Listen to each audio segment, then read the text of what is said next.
បងប្អូនកំពុងតែស្វែងរកប្រភេទកំប៉ុងដែលស្រស់ស្អាតមានភាពទាក់ទាញអនាម័យនិងស្តង់ដារតោះមកមើលជាមួយនឹងប្រភេទកំប៉ុងមាត់កោះគម្របអត់លុយមីញ៉ូទាំងអស់គ្នា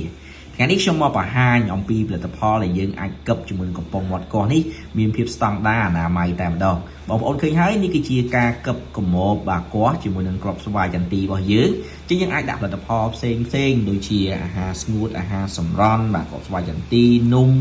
ឬក៏ផលិតផលផ្សេងដូចក្នុងវីដេអូដែលខ្ញុំបានបង្ហាញអញ្ចឹងហើយសម្រាប់ចំណោះយើងមានជាច្រើនចំណោះសម្រាប់បងប្អូនជ្រើសរើសបាទបងប្អូនអាចកំងបានចំពោះគម្របក៏យើងមានជាច្រើនពណ៌សម្រាប់បងប្អូនជ្រើសរើសដូចជាមាន3ពណ៌បាទពណ៌ថ្លា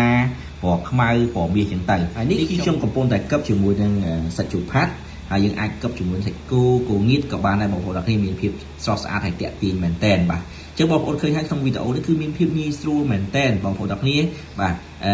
បងស្រីយើងក៏អាចធ្វើបានក្មេងៗក៏អាចធ្វើបានដាក់តែមួយមិនបាន1នាទីផងយើងគប់ឲ្យមកកំប៉ុងបាត់ទៅហើយនេះគឺខ្ញុំគប់ជាមួយនឹងវត្ថុរាវចង់បង្ហាញជូនបងប្អូនថាវត្ថុដែលមានទឹកក៏យើងអាចវិខ្ចប់ជាមួយកំប៉ុងមាត់កោះនេះផងដែរបាទនេះអត់មានការជ្រាបទឹកចេញមកក្រៅទេបងប្អូនឃើញក្នុងវីដេអូនេះហើយអញ្ចឹងសម្រាប់បងប្អូនដែលចាប់អារម្មណ៍បាទចង់បានផលិតផលដែលតាក់ទងជាមួយនឹងកំប៉ុងមាត់កឹបនេះបាទអាចទំនាក់ទំនងបានបញ្ជាក់ដែរនេះគឺជាផលិតផលក្នុងស្រុក